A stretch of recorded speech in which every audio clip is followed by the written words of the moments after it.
afternoon, everybody, and happy Sunday. Happy Easter Sunday, in fact. So I haven't got a tea today. I've got a nice cold Diet Coke because it's absolutely boiling here. However, by the time this video probably goes out on Sunday, I've heard that it may be snowing. So we might be back on the warm cups of tea. But I hope you have enjoyed, if you have had any warm weather this week. And managed to make the most of it while it was here. And it's strange to think, while I'm absolutely boiling here, that it might be snowing at the weekend. But, you know, it's bank holiday in the UK, and that's what happens, isn't it? It rains or snows or whatever else.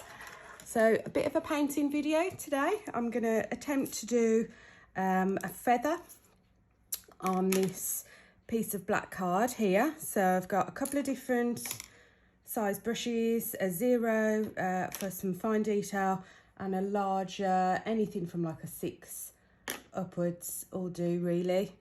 Some water and a couple of my confetti inks, the white lace and the deep forest, which is a black. I know lots of you have been asking about when's the white one coming back. It is on the way. It's just taken a long time to get here, but it is ordered and on the way. As soon as it arrives and is back in stock, I will give you a shout. In the meantime, the next collection from Thirsty Brush, bit of a heads up, I'll be putting more details on social media over the coming week or so, but it will be hopefully on the 17th of April, but I'll confirm that for you. So definitely within the next few weeks. And it's really fun, really cool, good for your heat embossing and your painting. And I will be bringing back the confetti inks, not just the double up ones, but the metallic ones as well during that show. So if you didn't get a hold of them before, there will be another chance for you. So quick glug. So what I need is, a lot of this feather will be made up from the white. But I want to do a base layer of a grey to try and add some depth. So there's a little bit of grey that I'd already got mixed from before, but let's make a little bit more in case we need it. So just get some white on my brush, and I'm just using the lid as a palette. Just wash it off before going back into the white again, so I don't contaminate it too much.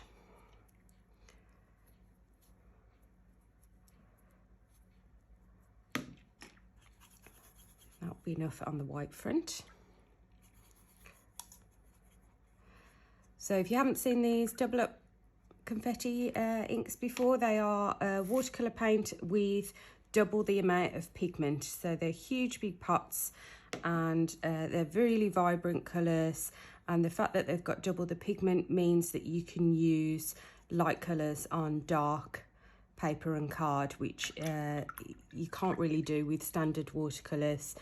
You can see them a little bit, but they're too translucent, and you really lose those lighter colours on dark card, whereas when you use these ones, you'll see from the white, if you haven't seen it before, and things like the pink and the yellow show up on dark card as well. So they're really fun to play about with.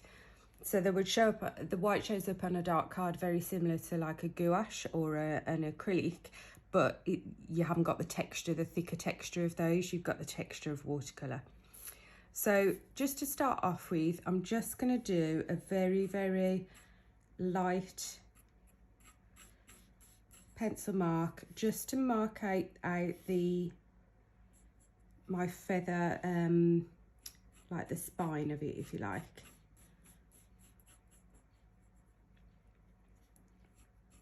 And then what you call, is it barbs? Is that right? So I'm not going to pencil line all those in. That will get that effect with the brush.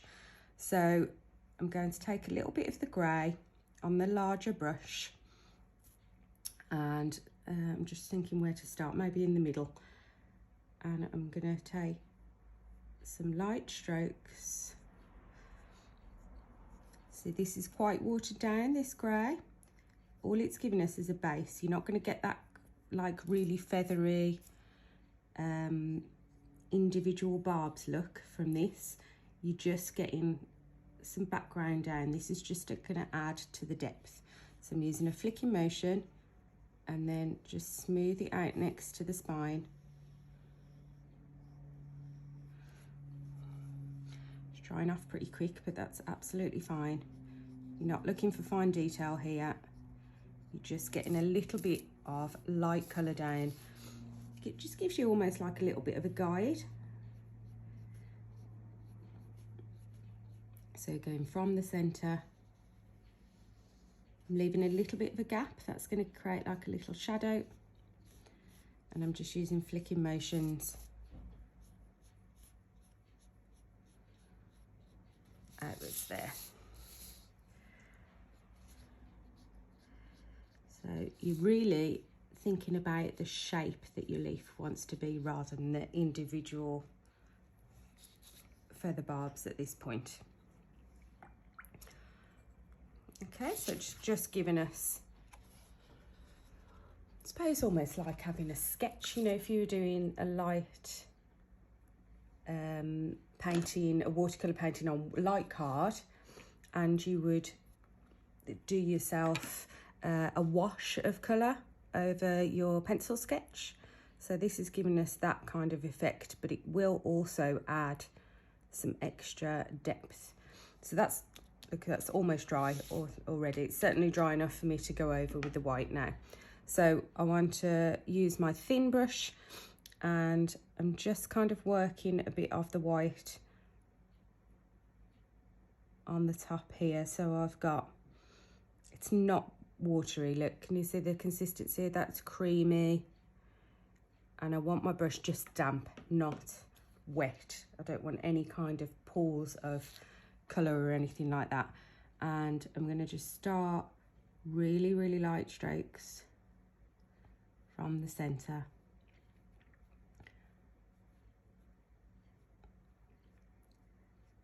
Going out. And can you see where, this is where you get the featheriness?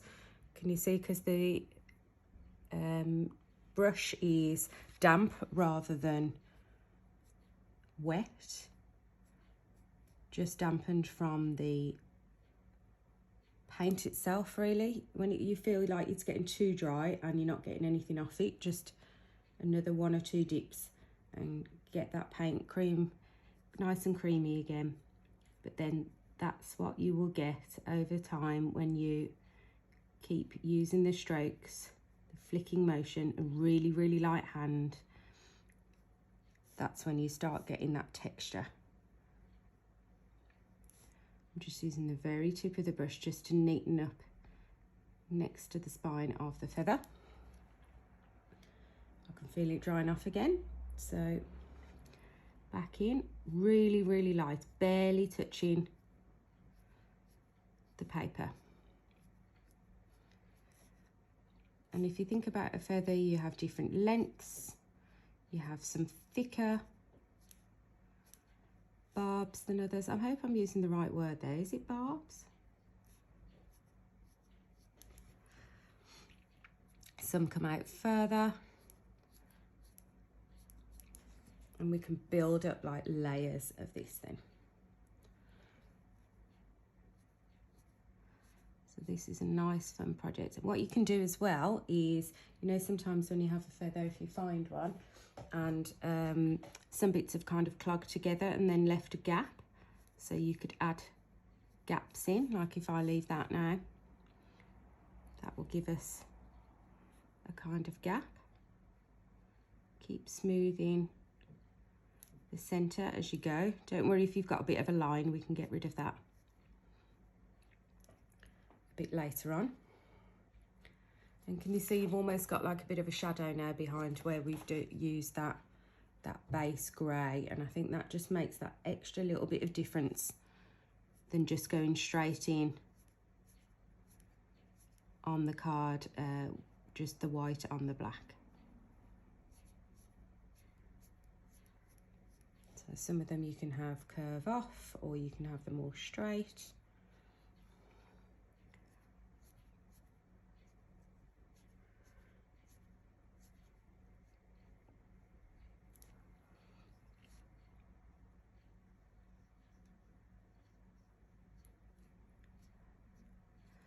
And the drier your brush, that's when you start to get that texture.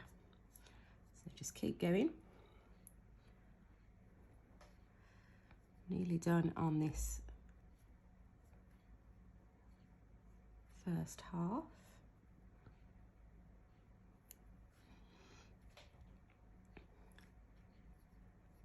If you're not used to using such a fine brush or a fine touch with your brush, just get a piece of scrap card first or have a few goes. I mean, there's, you know, if it doesn't work out the first time, you just go in, do it again until you're happy with it. Now what I don't want to do is go along with my flicks this side and then smudge that, so I'm going to attempt to do them the other way around. But if you struggle with this, it's a tiny bit of fluff or something on the end of my brush. Okay. If you struggle with doing them upside down, then that's fine, just wait till it's dry.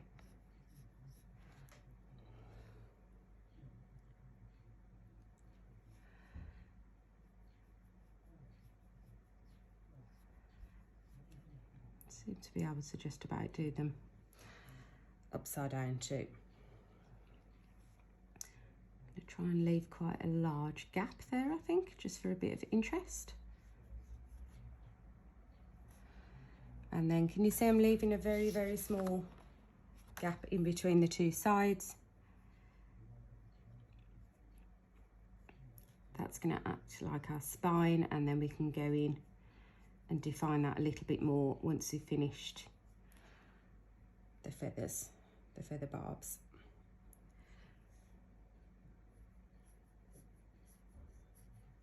Oops, apart from I've gone into it there. I am finding it harder going in this direction, but I really don't want to smudge what I've done that side.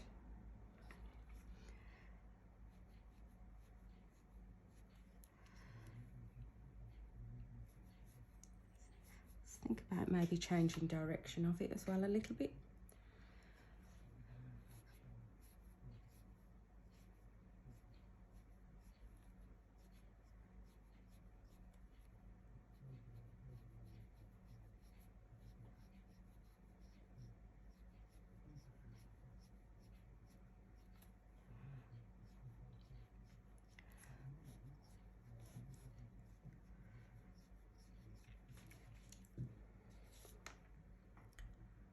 So don't worry about that central piece, we'll neaten that up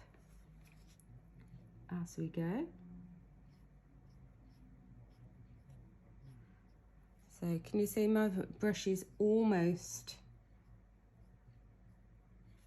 90 degrees from the paper? Yeah, that's right, isn't it? So it's almost upright against the paper. And I always have to tell myself to not hold, because I automatically go to almost like a writing position. But try and, if you can, practice holding your brush a little bit further up. It feels really weird at first because we're just naturally used to holding anything as a writing implement. But if you can teach yourself to do it, eventually you have so much more control over your brush. And it will make you a better painter for it. Oops. If you do one or two too hard like that, don't worry, let's go with it. And you can always smooth it out. I just love those ones, those strokes that I get with a drier brush.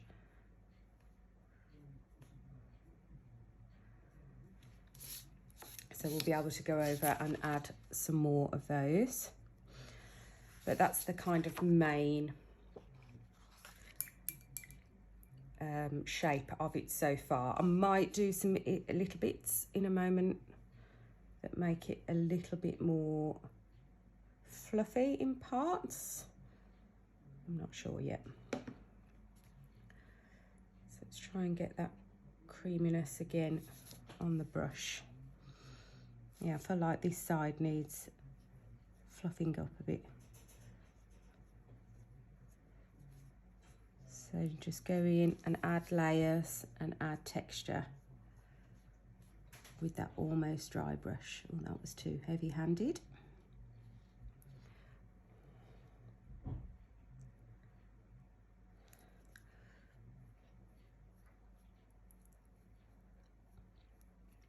And what you will also get is, although the white stands out really well on the black, as it dries back, it does fade very slightly, not as much as normal watercolour, obviously, but that means it's buildable. So then that area, like I've just gone over there, that white is starting to look even more vibrant as we add layers of it. So that again gives us that illusion of depth in the feather. And it just doesn't look that one-dimensional then. It looks like it starts to pop off the page.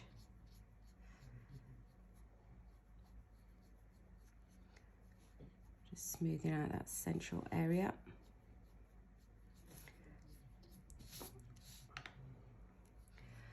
Some of these strokes have barely got anything on the brush, but these are the ones that add the biggest impact.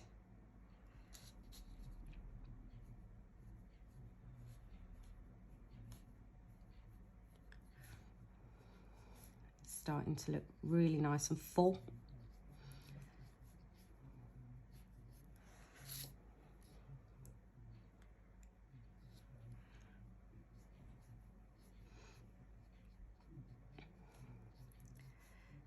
It's a really nice practice piece as well for getting used to using a really light hand with your brush.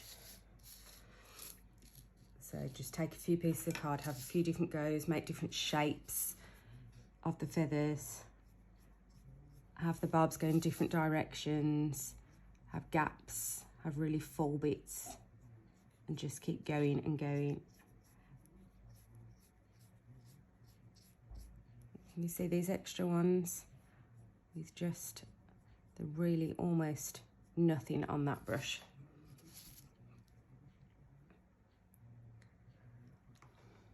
Until there's almost nothing coming off.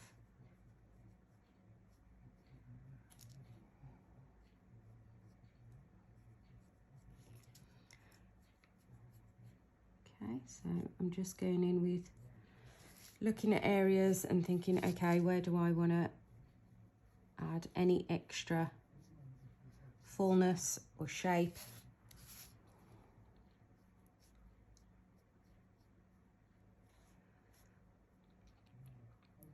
Any barbs that are a little bit blunt at the end, I'm just going in with the tiniest little flicks just to make sure they've got like a point. The barbs are almost like hairs, aren't they, on a feather? So they always have like a point at the end.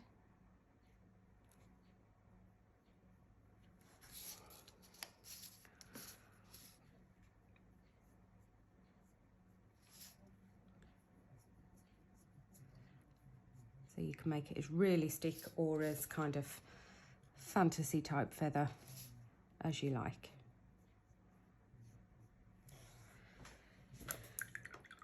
Okay, and then I just want to define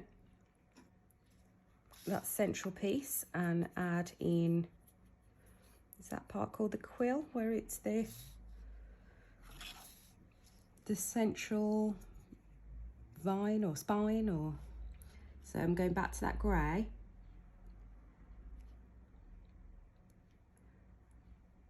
Not too much water on my brush.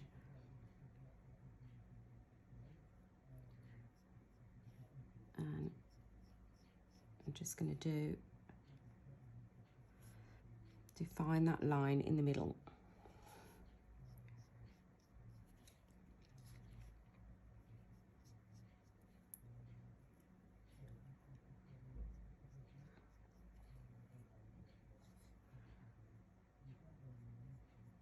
Reminding myself to not hold my brush too far down so I can keep control. And then I'm just going to come out the end and leave it into a point there.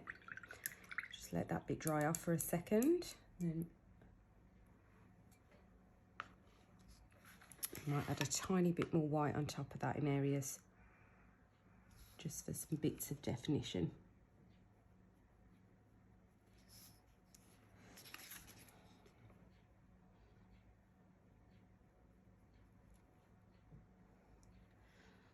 So literally just finishing touches.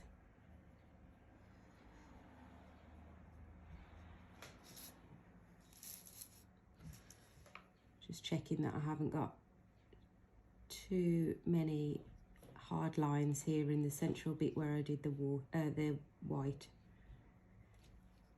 that are looking and feeling a bit unnatural. Just blend those out. Or any bits that look a bit flat.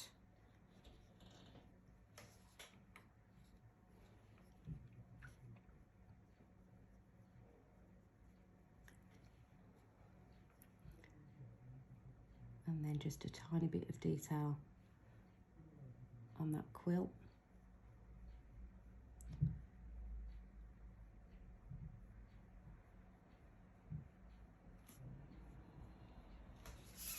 Just to make it pop.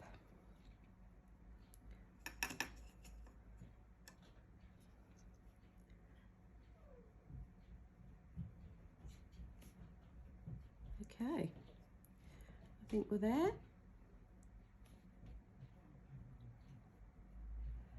Just a couple of little gaps of black card showing through there.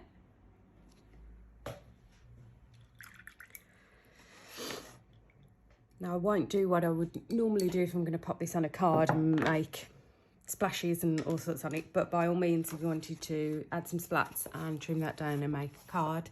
But it's a really lovely exercise, like I say, to practice your painting, practice using bigger brushes, smaller brushes and different strokes with different amounts of water. So just before I go, so just to remind you, so the grey for the underneath was nice and watery, nice big brush and nice easy flicks. Let that dry off. And then when you do your layers of the barbs on top, you go creamier, tiny brush, smallest you've got, and the tip, and you do lighter flicks.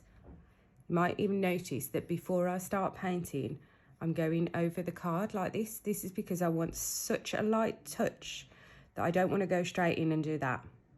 That's not a feather barb, that's a, I don't know, it's probably useful for another type of picture, but I want something so light that I'm not even touching the paper, and then I'm edging in each time I do it until I feel and see the brush touch. And then I know that that's the height, and then I can just flick from the wrist then. And you see you can get a much, much finer, more textured look. So have a go, show me what you do, and I hope you enjoyed that for something a little bit different. So yes, news, Thirsty Brush news, we've got new collection coming soon over the next couple of weeks, so more information to come on that soon. And I will be doing a paint along class on Craftopia with Create and Craft in June, so details of that to come soon too. So I hope to speak to you soon on live chat, and I'll be back on Thirsty Thursday 1 PM, but show me in the meantime on Facebook in our group Brushettes, maybe post if you have a go at this project, and I will see you next time guys. Stay safe and look after yourselves.